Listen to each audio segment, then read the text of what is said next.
welcome back to the Intel Extreme Masters here in Season 10 in the ESL studios in Cologne, Germany. We've had a long day so far and we're nearing the end of it. We have one final official match from Open Bracket 2 before going to the decider between both Open Bracket 1 and Open Bracket 2. Over here is the #1 Twitch streamer for StarCraft 2 Rotterdam, and it is... Who am I, mate? The #1 GSL caster. I'll take it. I'll take it. Thank you very much. I could say SPO TV or Star League, but whenever I watch GSL, it's you that stands out in my heart. Much love, man. I appreciate that. Testosis, look out. Moonglade's coming for your jobs. I'm coming. He's coming for your money and your jobs. Next match then. Two Dutch players go head to head. Did either of you manage to catch the previous one? Because I know they played the same time as the mainstream. As you can see, here's the bracket. They played a couple of rounds earlier in the winner bracket. There you can see 2-1 victory to uThermal. Did either of you catch it? I didn't catch it, but I did watch them go up against each other roughly a month ago, maybe a month and 2 or 3 weeks against or during the DSCL finals, an event that was happening in Amsterdam. Right. So I did catch that one, but I didn't catch the one they played earlier today. How did the one in the finals win out? That was a rep victory, if I'm not mistaken. No, actually it was uThermal. Okay. I think uThermal won 4-1 or 4-2. He was pretty decisively, and that was on the moment where Red really was on a hot streak. He just qualified for the Hell It's About Time tournament, did well in WCS, made it to round 16. So I was talking with Red, and he was actually a little bit shocked. He's like, not used to you losing anymore, and I don't really get why I lost. Like, I lost kind of hard, you know. Like, Red is not a guy who throws a tantrum or something, but he was like, you know, we had a cheeky beer afterwards, and he was just kind of staring in front of him. He's like, man, it's weird, like I don't actually really know where this went wrong. He played really well and he was kind of upset about it. Well, we know Red's playstyle has been pretty much the same, especially in this matchup since forever. You know, maybe he's a little bit aggressive here and there, but mostly it's just the traditional Zergling, Baneling, Mutalisk style. But uThermal is just kind of known as a more aggressive player overall. Does that translate into the games that you saw when they played in that finals then? Yeah, it's actually really fun because I've casted them a couple of times already. Well, I didn't cast the DSCL, but before that there was a small event in Rotterdam where they played a best of 3 for €300, and Red was really sick. Like, uThermal was non-stop aggression and Red just shut everything down and won pretty easily 2-0. But then at the DSCL finals, suddenly uThermal was able to make his aggression work, and the Red was just never able to truly stabilize on that high number of drones that we know he likes to stabilize on. So it's an interesting clash, and I really feel whenever these two go up against each other, it's shape of the day and it's execution above anything. Well, Jos has been playing absolutely great here today. He's just picked up the victory we saw in the mainstream against Petit Drogo. It's a great victory in itself. I mean, we know how well Petit Drogo's been doing recently, and for Red to come in and knock him out of the open bracket. And here he is again going up against a player he's played a little bit earlier on, and when he was on the desk in the post-game interview, he was happy, confident, smiley, and that always translates into good form and good play. And even the games we saw, it was just physically good play. It was actually such brilliant play when he played against Petit Drogo. Like, he had really intelligent games, and he did everything right in game 1 and in game 2, just the right decisions. And I'm very excited to see him against uThermal this time around. Like, he seems to be, in that good place right now. And I've been really impressed with his Zerg versus Terran. You know, I got to see it a lot. Last tournament I casted in when he was playing against Fantasy, a very powerful opponent in Terran vs Zerg. So I think if it gets to the late game especially, Red's going to be pretty comfortable. And then, of course, he's going up against uThermal, who has been starting to make a bit of a name of himself recently. He's continuing to rise, and not just uThermal. I mean, the whole European scene has a bunch of these young, talented European players who are rising through the top, and he's definitely one of them. And he's been continuing to do better and better and better. But this is a difficult task here. This isn't going to be easy, Roddy. No, especially because he just played at best of 3 against TLO, and things were just not going that well for him in that series. I met him for the first time actually after that series today, because he was playing before and I was you know, out of the office early this morning. So I walked up to him and he's like, hey, and he was kind of smiling still. So I told him in Dutch, wasn't he Phil? Which translates to, that wasn't much, bro. You know, like that series. So he looks at me, he's like, wow, that's kind of rude. I was like, well, what else you want me to say? Well played. And then he just kind of laughed. He's like, oh no, that doesn't really work either. So, but he's a chill guy. He's very relaxed around the events, and he is definitely one of those upcoming Terrans. We've been saying it for a while. I've been giving him a lot of love. I looked a little silly in the previous cast because TLO just shut him down. But I do think that uThermal, if he brings his A++ game, he's very good. And he even went to Twitter as well. He's like, well, I was gonna say, just one of those series where you play like a gold leaguer. It happens. Move on, you know. And he really feels confident about the rest of the players in this bracket. And even ahead of this, if he was to say that he lost to Red, he has Bly, which I'm sure he's confident against as well. So this is a perfect opportunity. We only have 3 players left for a couple of slots. So we'll see how this actually plays out. So let's look about when they clash together then. So we've talked about how uThermal's a bit of an aggressive player. We know Rhett's kind of the opposite. Is that how it's going to play out then? It's like the Hellbat type of plays, the Widowmine, Hellion, Marine drops early. I don't think it necessarily has to be like that, because he tried to do that kind of stuff against TLO and it just didn't really work. Now uThermal is not super confident against Zerg, but I think as long as he just goes for, let's say, a strong 2-base or a relatively strong 3-base economy, and then go for that super aggressive play, because you can still be very aggressive. It doesn't have to be at the 8-minute mark. It can also be at the 11 or 12-minute mark. Then with just non-stop Marines and medevacs rallying across the map, dropping, and then it's often that battle where Red tries to keep his fort base alive, the traditional ZVT, and I've seen multiple games between these two players in particular just play out like that. Will Red stabilize, will he not? And it can be like often when they start fighting, they will never stop fighting. If they stop fighting, one player has lost. All right, well, thank you very much, guys, for your analysis here. One of these guys is going through the open bracket to play in group stages. The other has another chance, but Bly on Fire is waiting for him down there. Which player is going through? Which player is going to be the Flying Dutchman? Welcome to the casting desk, guys. I am Pig. Sitting here with me is the great, legendary Heroes of the Stormcaster. It is Todd. You guys need some new content. It's getting pretty old. You've got to stick with the classics, what's true, You can't just make up humor like that. It's got to come from a spot of true. truth. Maybe I should allegorize like your latest results and talk about them too, Pig. I'm sure that'd be hilarious. Yeah, let's run an inference. We'll see who comes out the better there. Maybe me versus you. Yeah, we'd see who's we can predicted play higher. anytime, any day, any place. Bring Pig. it on, man. Bring it on. Right after this series if you want. But before, let's jump into the game here. We're on Koda. We are looking at the Battle of the Dutchmen. It is going to be uThermal versus Rhett. A really, really cool match. Of course, ZVT coming up. Rhett's been getting stronger and stronger at this matchup. And no matter what happens, usually when there's a patch, you see all the Zerg players complaining. But this guy up here never complains. He always says, my race is imbalanced. This is Team Liquid's Rhett. One of the few Zerg players to say Zerg is just broken against Terran if they're played properly. Did he say that a lot? He does say it a lot. I heard him complain about Protoss a whole bunch. Well, he definitely doesn't have the same feelings when he's going up against this guy's race down here. This is uThermal. With the cheeky SCV here being sent across the map. It's going to be the 8-8. Rate 8. Oh, no, let's not go down that road anyway. Tell us everything about this build and what it does well against and how to counter it. This is the most aggressive proxy Reaper build possible. He has cut SCVs so early, so he's just going to get Reapers into red space so quickly that SCV will probably run in there, try to build a bunker with it, and he's going to keep building Reapers up to at least 4 or 5.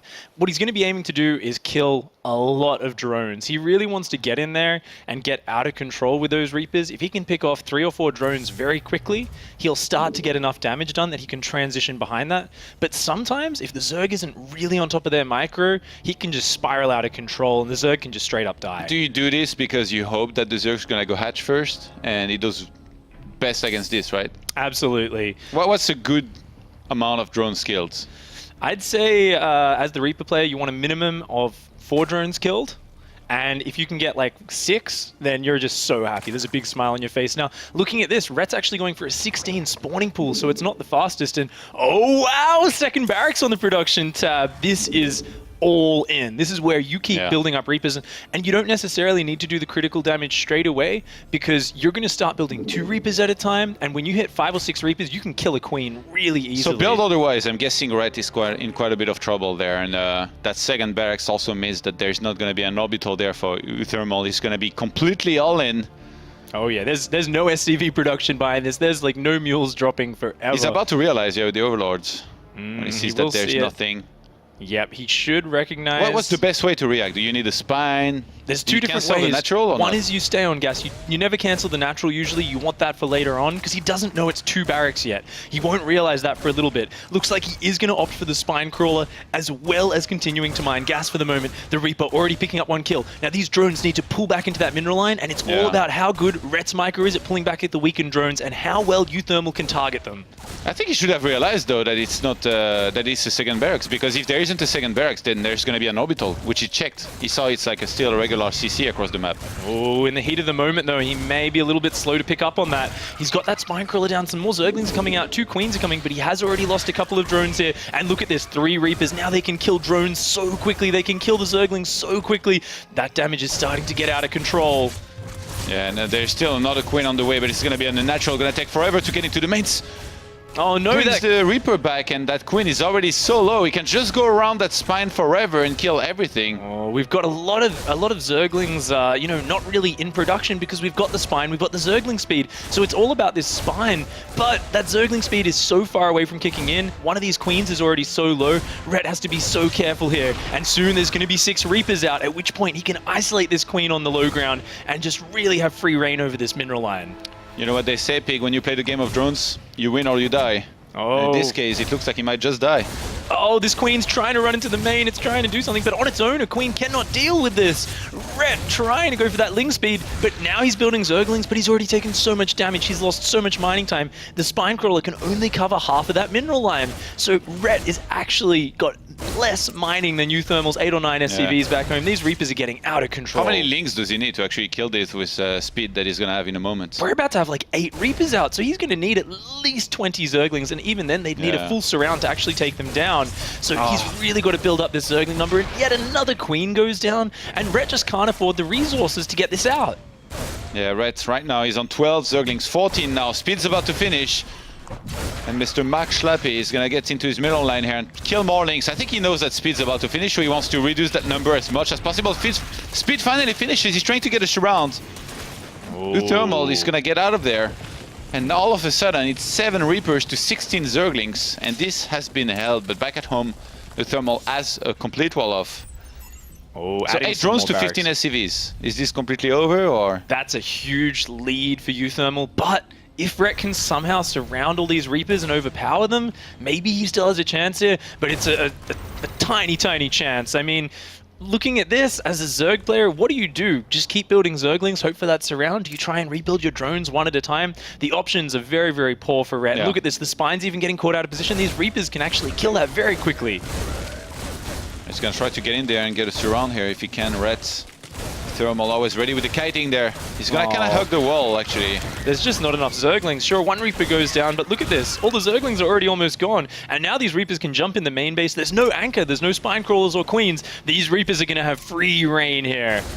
I think uThermal is about to snatch this game 1 away in a very decisive fashion. He's playing it really well. He's still pumping Reapers 2 at the time here from those proxied barracks. He's made 2 barracks back at home. He's actually going to make some more Reapers with those. 3 in production at the same time. 3 Reapers at a time. He knows he's got such an advantage that if he just keeps on applying pressure with these Reapers, he will get further and further ahead. What is this, man? Wings of Liberty beta? Morrow, he's watching at home right now with a tear in his eye, thinking of days past. And uThermal does take the game 1 very decisively. A really, really smart strategy there, going for the sort of all-in, crazy aggressive build. Rhett opening up a little bit greedily there, you know, hatch first into a 16 pool. It's not the greediest, but on that map, Coda, so good for Reapers. They can just hop up that path. And I guess if I've got to identify one area Rhett could have done better, maybe opting for just more Zerglings rather than that Spine Crawler, because it didn't really do a lot in that mineral line, did it? It kind of just zoned out one area, but it didn't really protect the drones as a whole. I do think that if he had cancelled the hatchery on the natural, he would have had more minerals, but then would it be useful? Because I'm not sure if he had the lavas or not, so maybe he should let it finish. But I mean, either way, just the build that he did was like, you know, way too greedy. Hatch, gas, and then later pull. So just not ideal situation, sadly, for right there. It's just a really hard situation. He's going to have to gather his mentality and pull it together. But we are going to be going to a very quick ad break. Don't go anywhere. We're going to be back in just 2 minutes.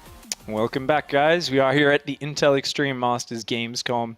We did just witness a very quick, decisive Game 1 victory. uThermal took over Rhett there, and he's looking like he's deep in thought there, considering his next move. Yeah, next map is going to be Terraform. What can you tell us here about this map in terms of Zerg and stylistically here with these two? Terraform is one of the more straight-up maps in the new map pool. I mean, we've been seeing it a lot in all the matchups. Something to point out is it's a relatively short rush distance, so Reaper rushes, or just your generic 1, 2, 3 Reaper pressure is very strong. Something I actually feel is really good on it is Proxy 2-Racks, because there's a lot of places to hide it, but we haven't really been seeing it too much at the highest levels of play. If it goes to a more standard game, very typical map. Third base, not too far away for both sides to defend. It's a really straight up map in that regard. One of the interesting things is we actually see a lot of mech on it, but I don't think that's uThermal's style at all. Okay, it's going to be cool here to see these guys face off once again. I'm hoping for a longer game this time. Pretty sure we're not going to be seeing something similar.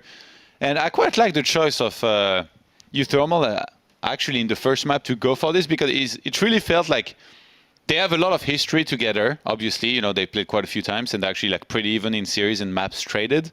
And he probably thought there was a very high chance that Red was going to go for this build. So he anticipated very well and already, you know, kind of won the mind games and set the pace here in this series, I feel, up against Red. It gives you so much tempo as the player. You get that quick, easy win. You kind of say, I'm inside your head. Puts a lot of pressure on Rhett now to not make any mistakes here. Yeah, is that what Probe did against you in WCS? Of course, our own feats and losses aside, we're looking at much better players, like this Zerg player down here. It is Team Liquid's Rhett. And his opponents. He's already sending an SCV across the map. So much for playing a different game there. It is, of course, uThermal. So I guess it's going to be the same thing. Do you think he does the 2 racks again this time around, or? You know, it's the classic mind game of he's not going to think that I'm doing it again. Which actually I had so many times against Reds.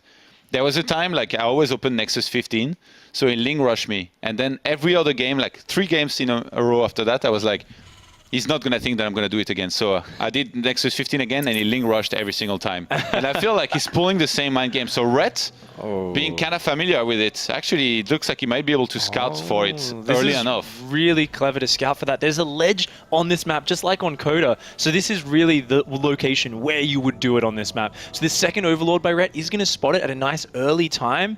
And you know what? He's not even going to put his hatchery down yet. So he can just go pull first. And if he's quick, he can pull his Overlord back. So uThermal won't even realize it's been spotted. And that's so bad as the Terran player, because he's going to go in there and Rhett's going to be so mentally prepared, and uThermal's going to have to adapt on the fly. And look at that, fast pooling gas. This is such a good reaction from Rhett. I think, yeah, he's going to go for the same. Exactly the same. The second barracks instead of the orbital there. So huge commitment here for Reapers to do damage. This time Rhett's fully ready. Are we looking at 1-1 here no matter what? Like, what does need to happen for uThermal to win this? uThermal needs to pull some, I don't know, some magic. Some Roddy Micro. Some Roddy Micro. Like, he needs to do some real wizardry here, because this is just such a hard position. And Rhett doesn't actually see the second barracks yet. I think his Overlord will poke in and spot that, and that means it's completely all in. Like, there's just no transition at home for uThermal. You've got, like, literally 5 SCVs harvesting minerals right now and 3 on gas. You have almost no economy. You can't do a lot of transition behind this. Yeah. And Rhett, look at this. 6 Lings on the way, a Queen on the way, almost enough gas for Zergling speed. Rhett can just like expand behind these Zerglings and feel so comfortable. Yeah, uThermal is still gonna try though. Gets in there with the first Reaper there. He's got 2 more on the way. Speed just started there for Rhett. He's gonna try to, I guess, keep that Reaper busy here for a little bit while the Queen's coming out.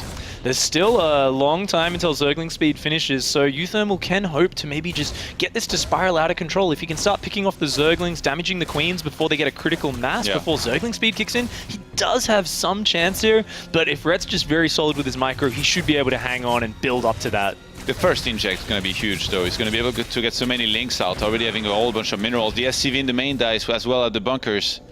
That gets cancelled. 4th and 5th Reaper on the way there. This is uThermal's only real choice. He's committed to 2 barracks on the map. He needs to just keep using these Reapers and hope that he can spiral it out of control. And Rhett, though, he knows exactly what he needs to do. A second Queen's about to pop. Zergling speed's 2/3 of the way done now. Once that Zergling speed finishes, uThermal, I don't know what he can do to hang on. Okay, Pig, real talk.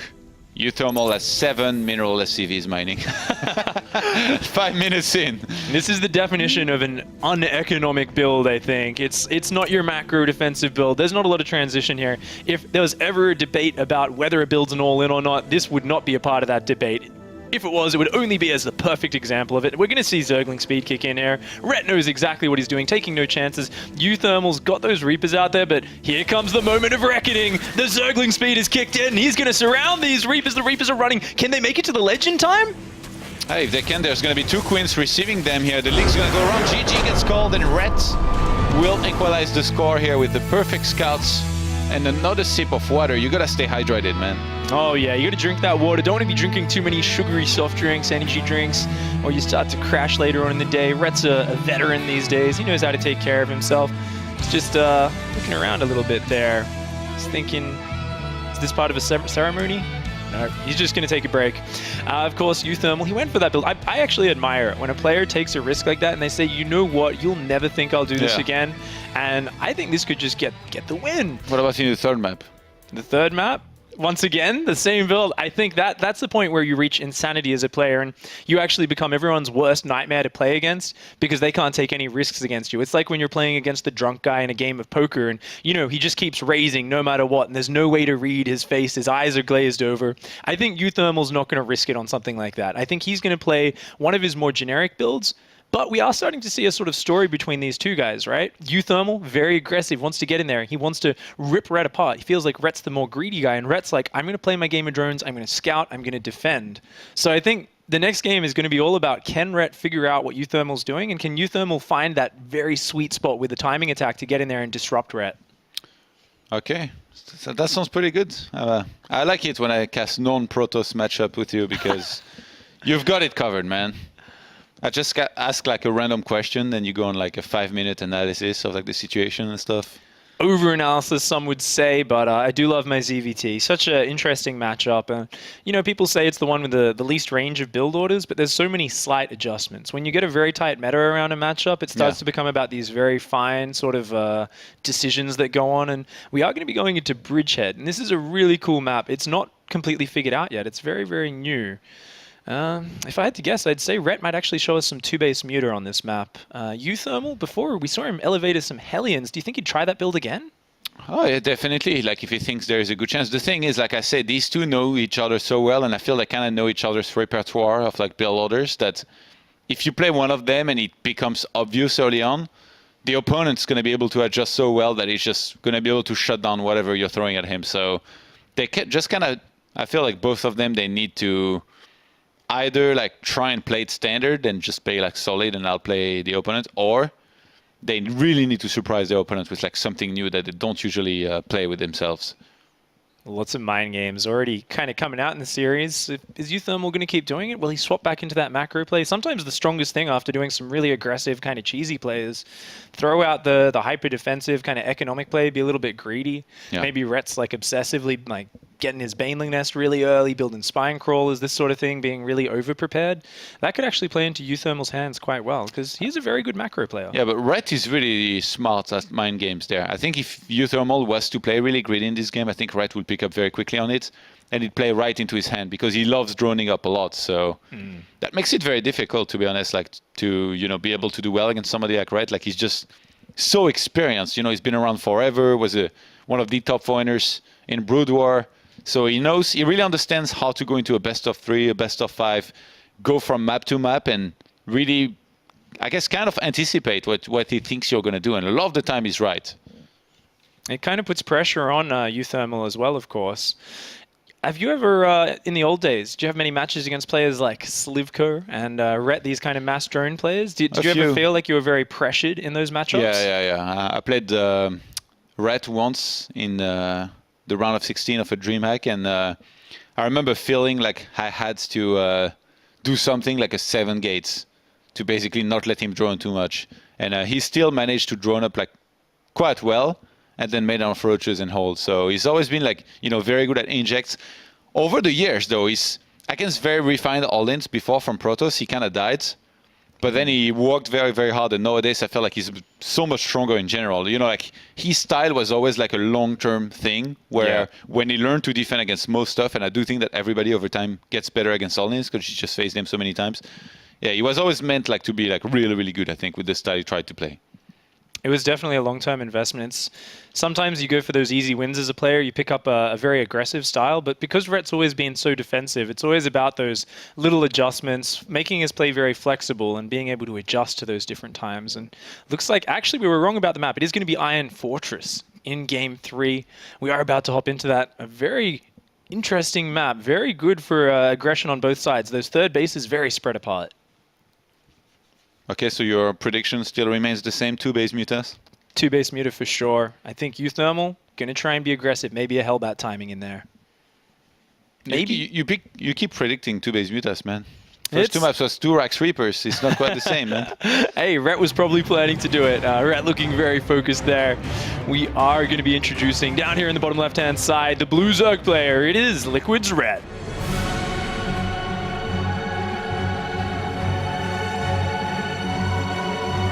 Facing off against the Dutch player down here in the bottom right-hand side of Iron Fortress. It is uThermal. Representing AT Gaming, of course. And the Netherlands as well. Very strong Dutch player. Raising the flag there. Is he going to try anything crazy this game? I think on the 4-player map, it just doesn't make too much sense to do it. Netherlands are pretty good at StarCraft. At most games, to be honest. Most RTS. Yeah, Grubby in Warcraft 3, and then guys like uThermal, Red, Harstem in StarCraft 2. I think there's been a good scene kind of around the Netherlands with guys like Rhett being around from the start, Grubby coming in from Warcraft not long after that, and things like the DCSL, these community-run tournaments that really kind of prop up the scene and give the players a chance to grow and compete in front of an audience for good amounts of money. I think it's really done a lot. And then you have famous streamers and casters like Roddy as well. Oh yeah. Actually named after, you know, after a big city there. Yeah, you got Loco, of course, doing his guides on YouTube and everything and streaming a lot. It is kind of a battle for Dutch pride right now between these guys. Command center first there on this map, so I'm a little bit worried for uThermal already, man. If he tries to play a greedy game, I warned you. You played a game of drones with Threat.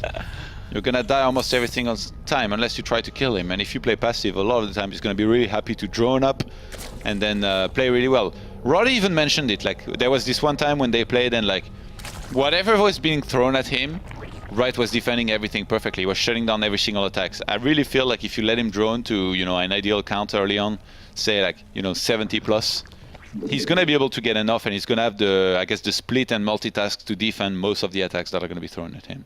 Yeah, I've got to agree. His creep spread as well is really, really important. It's one of the things he always stresses, and one of the reasons he thinks Zerg is so powerful in the matchup is he feels like as long as you've got enough creep, Terran can't really do anything to you, and you're allowed to put all your attention into counter-attacking. Now, CC first, it is an economic build, but uThermal doesn't necessarily have to commit to, I think, too much just defending. He doesn't have to go for that fast third command center. There's actually a lot of really cool fast Hellbat timings you can do off this. You can go into fast Banshees as well, and I think that would be the best option for uThermal. He is going for the late SCV scout now. Meanwhile, we do see Red on the other side of the map going for a hatchery first. Very standard, typical opening from Red, not looking too paranoid at all.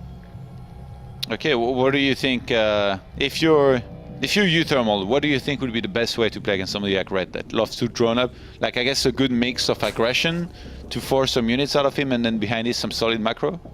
I think that would be really good, and maybe making it a little bit sharper than normal. I guess one of the scary things, we were talking about the pressure of playing against one of these guys who loves their drones, right? I almost feel like it forces you to either play on the extreme sides of the spectrum. If you play too middle of the road, I feel like unless you're a bit better than them mechanically, you're going to end up behind as the game progresses, right? If you do some like half-hearted pressure, you're not going to get enough damage done. So what I'd really like to see is either an overcommitment to economy or an overcommitment to some sort of pressure. Like really make sure it's sharp. You can still macro off it, but make sure you're hitting it sharp and fast. Because if you don't, Rhett's always going to push his economy that little bit further than any other player. He'll come out of it with more drones behind it. So that's actually the opposite of what I suggested. Thank you, Big. I said it in such a nice way, though. If you didn't point that out, like... I'm just kidding. It's okay. Oh, nice SCV scout from uThermal. Really clever timing. Coming in here, he's going to try and get in the main and check, hey, you still mining gas? If so, how much? Look at that. Mineral walking right through the queen. Looks at the gas. He does click on that, sees there's been just a little bit of gas still mined. And interestingly, we do see that drone going out for that third base. Looks like Rhett going for the very typical third base play. Meanwhile, uThermal going for that fast third command center. So both players are going to play the game of drones by the looks of it. Yeah, going to be dropping a starport as well behind his with the second gas here that he's getting uThermal. Most likely just for a Viking, I believe. He doesn't seem to have really enough gas, but I guess there is the potential to go into that late Banshee. Can still be nice to do that, but I think something like a Viking to clear up Overlords, or maybe that medevac with the Hellion drop we actually saw him use against TLO could be a really cute move that not a lot of players use. Bit of a supply block here, actually. 43 out of 46, these two Hellions. It took a bit of time to finally start. Gonna need to be careful there with that stuff, because right here, he doesn't get supply blocked himself. Starts a lot of Overlords. And he's already got 3 queens out front, dropping a lot of creep tumors. Knowing he's up against Command Center first, notice he doesn't really worry about these Hellions. They're out much later than if there was a Reaper opening, so Rhett feels free to drop a lot of creep tumors very, very early. Okay, the armor is going down there, so I guess you were right here about the Hellbats. How many does he get, and where do you want to attack here with this? Oh, looks like he's going to be hitting about 8 minutes just after that, with a lot of Hellbats, a couple of Marines, and a medevac. Notice his barracks, even though it has the tech lab, he showed the tech lab to make it look like he was going to be upgrading stim, investing in the later game, not using it, just pumping out Marines. He's just going to get this medevac out, it's going to pick up some Marines and Hellions, boost over there, and he is going to be pushing in very, very hard with this. Luckily for Rhett, though, he does spot it very early on with that Overlord. Yeah, so he can start preparing. He's still getting drones. Gonna start a few additional links there, though. And the Hellions are still around the third base there for uThermal. Ooh. Lots of queens are out on the map for Rhett. That's really what you need against this, but no banelings yet. And in the back, if this drop comes in, it looks like he's trying to pull Rhett apart. This drop is to try and distract and pull units home. Meanwhile, the attack on the front is where most of the Hellbats are. Yeah, the drop's gonna happen in the main there. There's some Hellions and Marines. The medevac's getting shut down. Everything's gonna be defended very quickly, but the Hellbats are gonna walk into the natural there. And like you said, there's no banelings yet. 2 of them are morphing right now. It's gonna be really hard to defend this with Zerglings. Oh, he's got to pull the drones away. Are gonna come in. It's time for the barbecue, man. Oh, the barbecue, but these banelings forcing the Hellbats to split, and 4 queens there doing really well. Oh, nice focus fire from uThermal. Does get 7 drones so far, but he needs more than that. He's committed a lot to this timing, and Rhett actually holds very impressively, only losing 7 drones to that, and remaining with 46 drones out. He's going to be able to drone up so hard. Yeah, they had the same walker count behind this. I think he started something like 11 drones though. Oh yeah, and look at this, so many lings out on the map. What you've got to remember is, yeah, uThermal's looking okay economically, but what's he got left? 4 Marines. Oh, and if he doesn't raise that depot, this could actually be really nasty for him. Red's gonna go in there. There's a Marine blocking it actually. Oh, that got moved. That was a scary moment just then. But how does uThermal ever secure this third base now? It's gonna be hard. This is really tricky. His upgrades are way behind here. He is building a couple Marines at a time, but he hasn't really had a chance to get up that full 5 barracks production yet. This is going to be really hard to secure that. And Rhett, look at this. Creep spread in the middle of the map. Yeah. Completely free to spread this. No pressure on Rhett right now. uThermal actually just scanned the natural of Red there and saw absolutely nothing other than the 2 Evos. So he's not gonna learn much out of this. Scans again, this time the main's gonna see the Spire. Okay, so he was actually fishing for the info here on when that Spire is gonna be finishing, I guess, to time his turrets accordingly. Not to start them too early. I almost wonder if it's more worthwhile to just drop the turrets a little bit early on, and rather than losing 2 mules for that. Not really sure on the specifics. Is what they say. Sorry? Money's money. Money is money. Yeah, I think it would be a nice move, but looking at this now, uThermal is moving out to take that third base. Being behind in those upgrades does open up a few windows here, where if Rhett wants to get aggressive, he could actually like hop on top of this army and maybe take a really good fight either in the next minute or when his 2-2 finishes. That creep stride is sick, by the way. Going so far out already, and even going towards his 4th base very nicely. Moving 87 drones. Okay, well, I guess he's just climaxed big. It's happened. Oh, Rhett playing the game of drones so well. Once he gets to here, he can just throw banelings at you constantly. Like, really, to win this, uThermal needs to start pushing the creep back really soon. But look at this supply lead Rhett has. With that sort of supply lead, you don't want to move out at all. And if you don't move out, creep's going to cover the map. It's death one way or another. uThermal needs to find an amazing fight here in the next little while. He's starting his 2-2, starting his vehicle armor, trying to drop around the top top side of the map. But a drop on its own, no push on the front at the same time, mutas are already out. They're going to shut this down really easily. Yeah, he never started a second factory, actually. That's a pretty big deal, right? Like, with only Marines, I feel like you can't win this. Yeah, he's going to need the extra Widowmine production and the drilling claws for sure. Going out like double drop is great. It's going to buy time, but buy time for what? Ret's already at 155 supply with a sick economy. Ret's going to be maxed so quickly, and if we lose any units, that's going to be really hard. Nice queen snipe here. This is going to be good if he can then boost this drop out and keep that alive. This is a nice poking from uThermal, but he has a long road ahead of him to equalize this game. Yeah, he's dropping down a lot of barracks actually around his third base there, so as well as an extra factory. So he's gonna do what you said here. I think start pushing the creep back, leapfrog a little bit with the Widow Mines that he's got, and he's up to 8 here so far, as well as 14 Marines. How do you like these numbers here? 95 Zerglings, 5 Banelings, 12 Mutas against 44 Marines and 8 Widow Mines. Oh, these Marines are doing a good job, but those numbers are pretty scary. We really need to rely on the Widowmine shots here so much. It's all about those Widowmine shots. If they don't get good shots off, uThermal's army is just so weak. It's made out of paper. These Marines just will die to Banelings. There's no Marauders shielding for them. He's got the second factory on the way now. He's starting to edge out, but look at how spread out his army is. 3 Widow Mines left at the third base. They're not going to be part of any fight. I think uThermal's spreading out a little bit too much. Do you think he should take it a little bit slower there, maybe? Yeah, look at this. These Zerglings are coming forward. Some of the Widow Mines are going to get a couple of decent shots off. But look at this. The army's just so spread out. Where are the Widow Mines? I don't see them. Well, I guess they were all the way back. Yeah. For uThermal, he's trying to pull back. Oh, Inside of those Widow Mines, some friendly fire might actually hit here. If he's not careful, he hits it, but only on some of the links. The Mutas are going to chase the Medivacs and snipe them. GG gets gold. I warned you, Pig, didn't I? You do not play passive against this guy there. If he reaches his drone counts, he's going to demolish pretty much anybody. Yeah, he went for that 3 command center build, uThermal, but still trying to go for the Hellbat timing at the same time as it. And like I was saying, I feel like it was a little bit too much middle of the road maybe. Maybe if he would hit a little bit harder, but Ret just towed that line of greed so well. Such impressive defensive play from him. And towards the end of that, of course, all the Widow Mines just being spread a little bit too far. It was always going to be an almost impossible fight for uThermal, but he just got caught out with the Widow Mines spread too far. The Marines on their own just can't stand up to that number of Lingbane Muto.